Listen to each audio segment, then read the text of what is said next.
So today I want to talk about something that most people are completely missing about this conflict. Everyone is watching the military briefings. Everyone is following the casualty numbers. Everyone is listening to the politicians explain why their side is right and the other side is wrong. But almost nobody is asking the question that actually matters most to ordinary people around the world.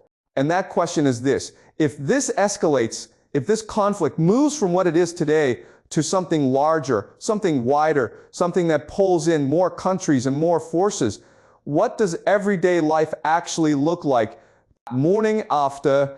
Not for heads of state, not for military commanders, for you, for the family sitting at the breakfast table, for the person filling the car with petrol on the way to work, for the parent checking the price of bread at the supermarket, for the business owner wondering whether their suppliers will still be open next week. The answer, when you work through it carefully, is that escalation does not arrive slowly. That is the part everyone gets wrong. They imagine a gradual worsening, a series of warnings, enough time to prepare. History tells us something different. The last time a major conflict triggered a global oil shock, prices at the pump doubled within 6 weeks. Not 6 months, 6 weeks. And that was before the era of just-in-time supply chains, where a single disruption in one part of the world can empty shelves in another part within days. Today I want to walk you through exactly what escalation would mean for everyday life, country by country, sector by sector, and family by family. What changes first, what follows next, and what the people and nations who survive these moments will all have in common. So let us begin. The first thing you need to understand, the single idea that everything else today rests on, is this: when a major geopolitical conflict escalates, the impact on everyday life does not wait for an official announcement. It does not wait for a ceasefire to fail or a red line to be crossed. It arrives in the market before the news anchor finishes the sentence. Let me give you a number that makes this real. When the Yom Kippur War began in October 1973, the Arab oil embargo that followed caused the global price of crude oil to rise by 300% in under 4 months. 300%. American families waited in queues stretching around entire city blocks just to buy petrol. European governments introduced emergency rationing. Japan, which at the time imported more than 80% of its energy from the Gulf, watched its entire post-war economic miracle begin to stall within a single quarter. None of those families woke up that morning expecting their lives to change. But they did, overnight. The question is no longer whether an escalation of the current conflict would affect everyday life. The mechanisms are already in place, and they are faster and more interconnected than they were in 1973. The question is, which aspects of daily life change first? Which families are most exposed, and which countries have done the work to make their people more resilient? For most families in most countries, the honest answer is not many. The global economy has spent 40 years optimizing for efficiency and removing every buffer that was once considered wasteful. Warehouses were emptied. Stockpiles were sold. Supply chains were stretched across continents because it was cheaper. And what was called waste in 1990 was actually resilience. And most of it is gone. Let me show you exactly what that means for the countries and families I am going to walk you through today. On the surface, the Strait of Hormuz is simply a body of water, a narrow channel only 33 kilometers wide at its tightest point between Iran and the Arabian Peninsula. Most people could not find it on a map without help. It does not appear in most people's mental picture of what matters in daily life. But underneath that surface, the Strait of Hormuz is the single most important piece of geography in the global economy. Approximately 21 million barrels of oil pass through it every single day. That is roughly 21% of the world's total. Daily oil consumption moving through a channel narrower than the distance from one side of a major city to the other. 21% of global oil supply every day. If escalation leads to even a partial closure of the strait, not a permanent blockade, not a military takeover, just enough disruption to cause tanker operators to reroute or pause. The financial consequences arrive within 48 hours. Oil traders do not wait for the disruption to be confirmed. They price in the risk immediately. And when oil prices spike, they do not spike in isolation.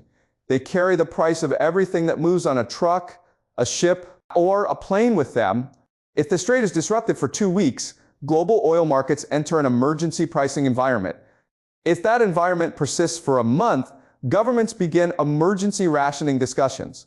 If it extends beyond 60 days, the industrial supply chains of Asia, Europe, and parts of the Americas begin to slow. And if industrial supply chains slow, the products on shop shelves, not just petrol, but food, medicine, electronics, clothing, begin to thin out in ways that ordinary families have not experienced in their lifetimes. For ordinary families in oil-importing nations, the Strait of Hormuz is the invisible thread connecting a conflict thousands of miles away to the price they pay at the pump tomorrow morning. Now let us look at the region where the everyday consequences of escalation would be felt first and most severely. On the surface, South and Southeast Asia look like regions full of economic momentum. India growing at over 7% annually, Vietnam becoming a global manufacturing hub, Indonesia with a young and rapidly expanding consumer class, Bangladesh, Pakistan, Thailand, all of them building, producing, exporting, and the headlines about this part of the world have been optimistic for years. But underneath that surface, South and Southeast Asia is the region most immediately exposed when escalation strikes, because it combines deep energy import dependency with thin financial reserves and supply chains that leave almost no room for disruption. India imports approximately 85% of its crude oil. Pakistan, already under severe economic strain, imports essentially all of its fuel. Bangladesh, which powers its garment factories that clothe much of the Western world on imported diesel and gas, has almost no strategic reserve to fall back on. Think about what escalation means in concrete, everyday terms for families in this region. When oil prices spike by 30%, the cost of running the three-wheeled tuk-tuk that a driver in Dhaka uses to earn his family's daily income rises immediately. His fares cannot rise as fast as his fuel costs. His income falls in real terms within days.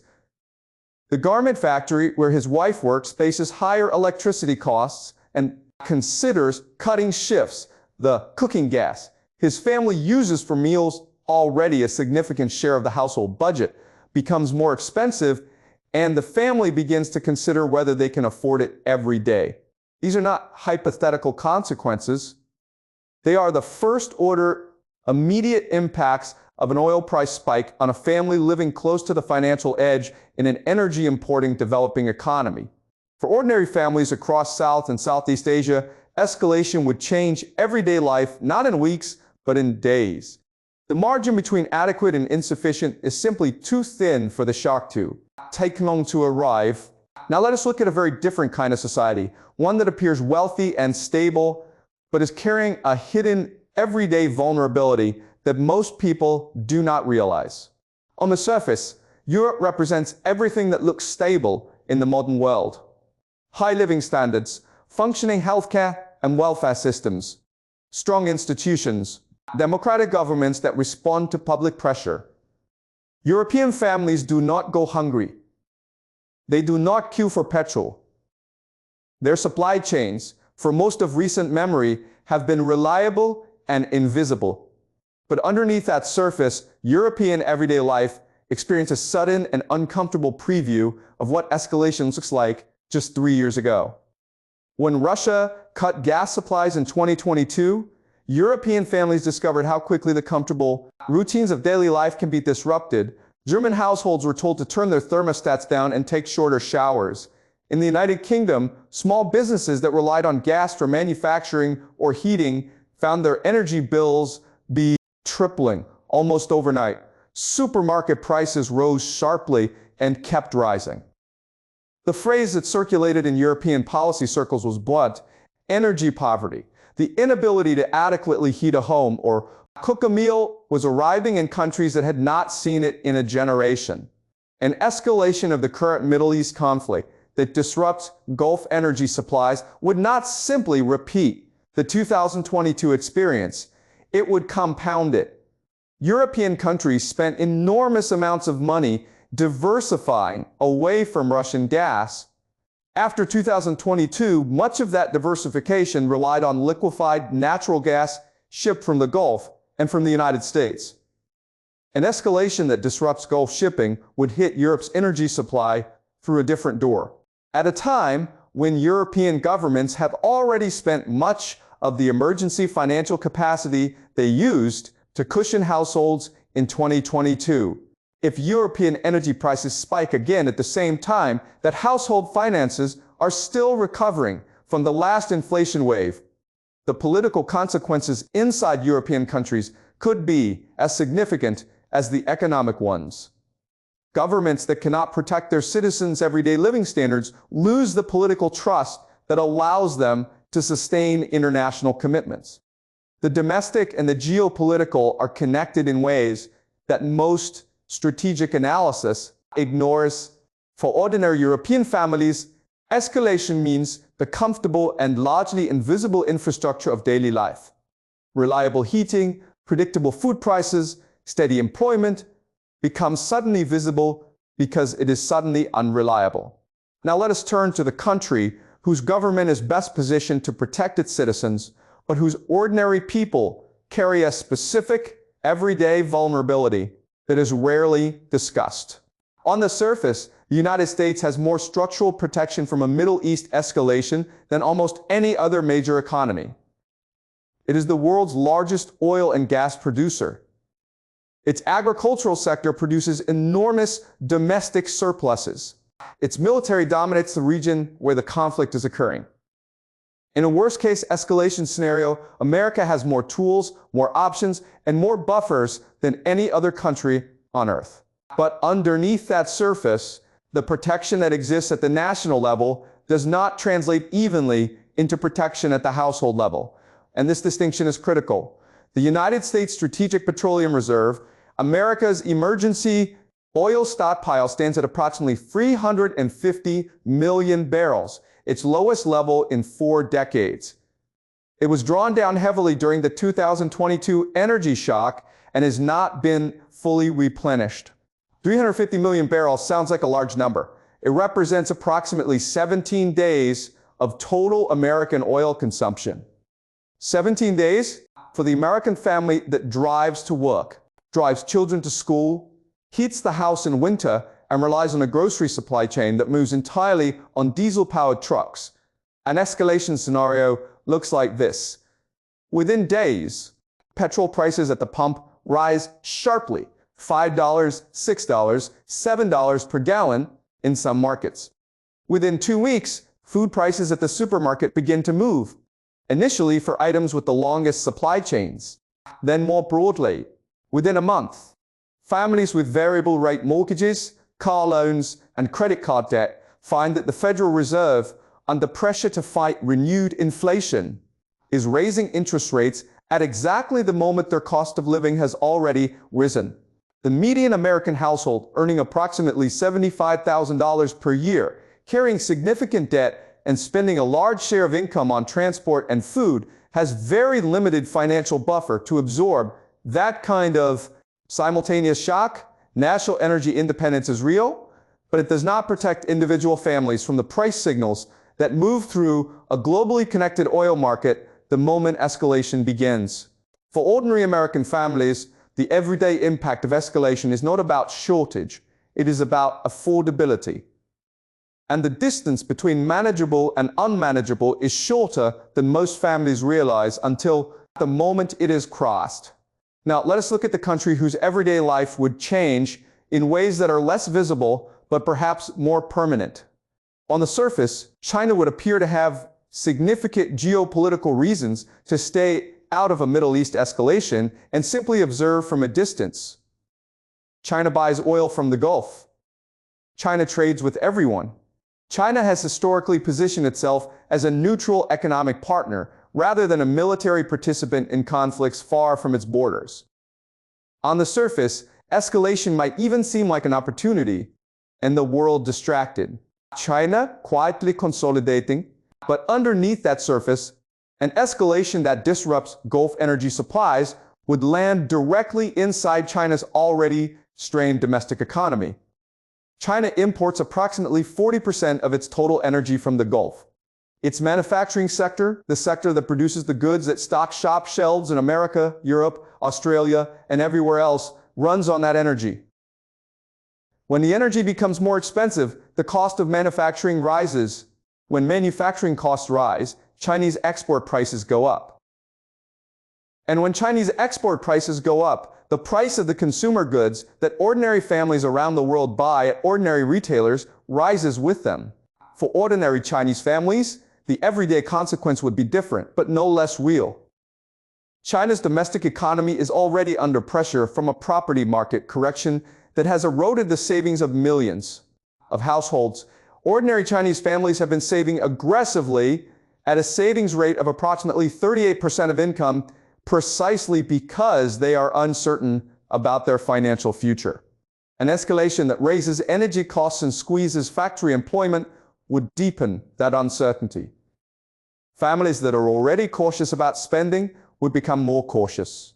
An economy that is already struggling to generate domestic demand would find it even harder. For ordinary Chinese factory workers, a significant escalation would mean shorter hours, reduced wages, and the kind of employment instability that makes the savings they have worked so hard to accumulate feel suddenly insufficient. And let us now look at the region that would not just see everyday life change, but could see it collapse. On the surface, the countries most at risk from an escalation of this conflict are not the countries with the biggest armies, the most debt, or the most diplomatic exposure. They are the countries that are already operating with no margin. Countries where everyday life is already difficult, where the family budget already has no room for a price increase, the food supply already has no reserve, and the government already has no financial cushion to soften a shock. Those countries are concentrated in sub-Saharan Africa, parts of North Africa, and portions of South Asia, and the numbers that describe their exposure are stark. Approximately 25 African nations import more than 50% of their food requirements through global supply chains that run on cheap energy and open sea lanes. The same nations import virtually all of their fuel, fertilizer, and the input that makes it possible for African farmers to grow food locally is priced directly off the cost of natural gas. When gas prices spike by 40%, fertilizer prices follow within months. When fertilizer becomes unaffordable, farmers plant less next season. When they plant less, local food production falls precisely when global import prices are rising.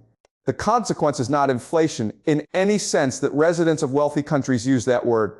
The consequence is hunger for families already spending 60 to 70% of their income on food. A 30% rise in food prices does not mean buying less expensive brands. It means skipping meals. It means children going to school without breakfast. It means decisions between food and medicine that no parent should have to make. For the hundreds of millions of people living in these countries, an escalation in a conflict they had no part in creating would change everyday life in the most immediate and most severe way imaginable. Not slowly, not through complex economic mechanisms in the price of the bag of flour at the market the following week.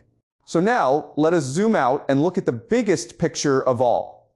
Because what we have just walked through, the Strait of Hormuz, South and Southeast Asia, Europe, America, China, the most vulnerable nations, is not 6 separate stories. It is one story told from 6 angles.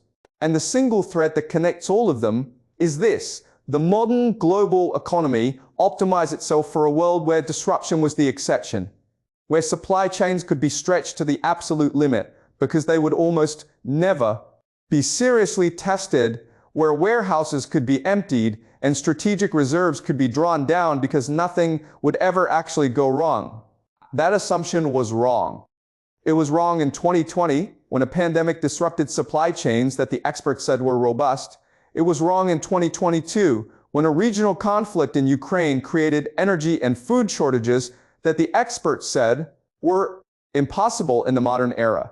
And it is being tested again now in a region whose geography makes its supply chains the most critical and the most difficult to reroute in the world. So what this means for everyday life is something that previous generations understood instinctively and that the current generation is relearning in real time. Resilience is not a luxury. It is not something only governments and large corporations need to think about. It is the difference at the family level between an escalation being a serious inconvenience and being a genuine crisis. The lesson of every major supply disruption in the past century is the same. The gap between the people and communities who managed and the ones who struggled was rarely about wealth. It was about preparedness. And preparedness is something that can be built at any income level, in any country, in advance of a crisis, but almost never during one. That is what this moment is. It is the advance warning, the time when the analysis still leads somewhere useful before the disruption makes acting on it harder. I want to end with the most surprising conclusion that comes out of this entire analysis. The finding that I did not expect when I first started working through what escalation would actually mean on the ground. You might expect me to say that the countries best positioned to protect their citizens' everyday lives in an escalation scenario are the wealthiest ones. The United States, Germany, Japan, the Gulf states themselves. Countries with the largest reserves, the most financial firepower, and the most diplomatic influence. And that logic seems obvious, but actually no. When you study which populations have historically come through major supply disruptions with their everyday quality of life most intact, the answer is consistently surprising. It is not the wealthiest countries. It is the countries and communities within countries with the highest degree of what economists call localization. Countries where a meaningful share of food is grown domestically, where energy has been diversified across multiple sources, where communities are tight enough that people share resources when formal supply chains fail, where governments maintain strategic stockpiles even when the financial arguments against doing so seemed compelling. The most studied example of this in modern history is Cuba during the special period of the 1990s, when the collapse of the Soviet Union removed virtually all of Cuba's imported fuel and food overnight. By every measure, it should have been a catastrophe without precedent. Instead, Cubans rapidly converted urban spaces into food gardens, developed local food networks, shifted to bicycles and animal transport, and reduced the caloric impact of the disruption to a fraction of what economic models had predicted. They did it not through wealth, but through community density, adaptability, and the kind of practical skills that modern economies had largely abandoned. That is an extreme example, but the principle it illustrates is universal. The communities that protect everyday life during a major disruption are the ones that never fully outsourced the basic functions of survival to distant supply chains in the first place. In a world where the next escalation is a matter of when rather than whether, that is not a counsel of despair. That is the most practical, actionable insight available. Resilience is built locally, in advance, at the community level. And this war is a reminder that the time to build it is not after the disruption arrives. That is not weakness, that is wisdom. So let us just recap what we covered today. The Strait of Hormuz, 33 kilometers wide, carrying 21% of the world's daily oil supply, is the single geographic choke point that connects a Middle East escalation to the price at the pump in your country within 48 hours. Its disruption would not be gradual, it would be immediate. South and Southeast Asia, India, Pakistan, Bangladesh, Vietnam would be among the first and hardest hit. Deep energy import dependency combined with thin financial reserves means that an oil price spike translates directly into reduced incomes and unaffordable daily necessities within days, not weeks. Europe experienced a preview of escalation in 2022 and discovered that comfortable, stable, everyday life is more fragile than it appears. A second energy shock would arrive before European households have fully rebuilt the financial resilience the first one eroded. The United States has genuine national level protection, domestic energy production, large reserves, military dominance, but 17 days of strategic petroleum reserve, combined with heavily indebted households and a global oil market that at prices risk instantly, means that ordinary American families are not as insulated as national energy statistics might suggest. China, the factory of the world, would see manufacturing costs rise and domestic employment pressure increase for ordinary Chinese workers already managing on cautious household budgets. Escalation would deepen economic uncertainty at the worst possible moment. The most vulnerable nations across sub-Saharan Africa and parts of South Asia have no margin left for families already spending the majority of their income on food. And escalation does not mean paying more. It means eating less. And the most important conclusion of all, the communities that protect everyday life best during a major disruption are not the wealthiest. They are the most resilient. With local food, diversified energy, social trust, and practical buffers built before the crisis, not during it.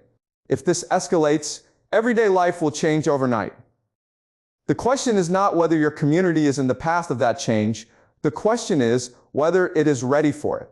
And tell me in the comments, which country do you think is best prepared for an escalation of this conflict? And which one concerns you most? Give me your answer below. I will see you next time.